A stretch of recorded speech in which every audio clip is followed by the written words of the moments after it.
नमस्कार, आप देख रहे हैं खबर और ख्याल।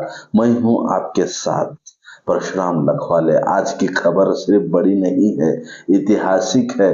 आज भारत ने दुनिया की सबसे ताकतवर आर्थिक यूनियन से यूनियन यूनियन यूनियन यूनियन के साथ अब तक की सबसे बड़ी फ्री डील पर मोहर लगा दी है।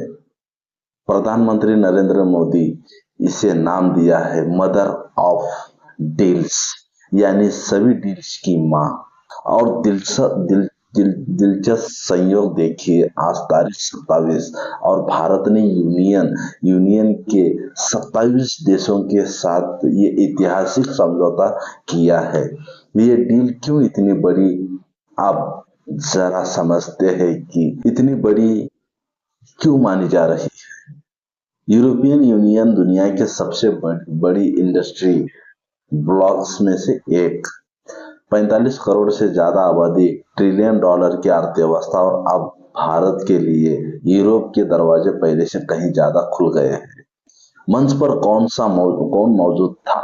इस ऐतिहासिक मौके पर प्रधानमंत्री मोदी के साथ मौजूद थी यूरोपियन काउंसिल के अध्यक्ष एंटोनियो लुइस सांतोस दा और यूरोपियन कमीशन के अध्यक्ष उर्सुला वान डेर लेयन। प्रधानमंत्री मोदी ने दा कोस्टा को लिस्बन का गांधी कहकर संबोधित किया, जो सोशल मीडिया पर भी चर्चा का विषय बन गया। भारत को क्या फायदा होगा? अब तो है इससे आम सवाल पर, भारत को इससे मिलेगी क्या? सबसे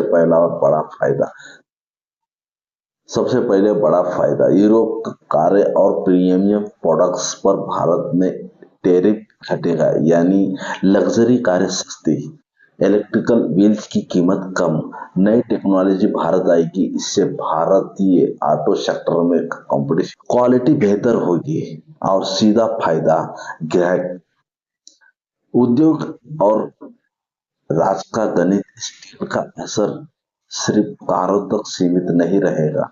भारत के textile, pharma, IT, steel, engineering sector को यूरोप के बाजार में आसान एंट्री मिलेगी। इसका मतलब एक्सपोर्ट बढ़ेगा, फैक्ट्रियां चलेगी और रोजगार के लाखों नए मौके बनेंगे।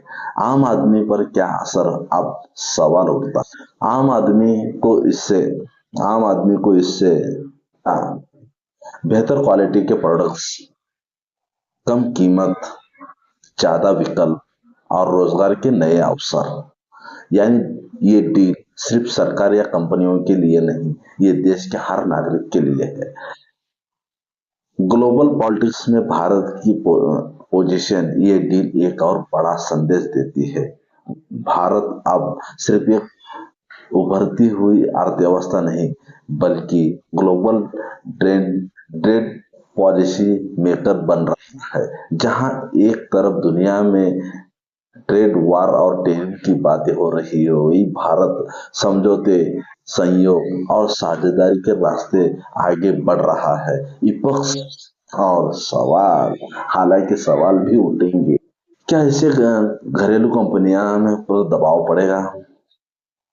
क्या लोकल इंडस्ट्री टिक पाएंगे? सरकार का दावा, भारतीय उद्योग अब मुकाबले के लिए तैयार है और मेक इन इंडिया को इससे और ताकत मिलेगी।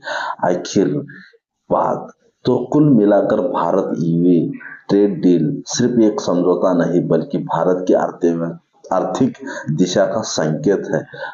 भारत अब कह रहा है, हम तैयार है और हम ग्लोबल स्टेज पर खेलने के लिए। इसके साथ खबर और ख्याल से मुझे इजाजत दीजिए। नमस्कार।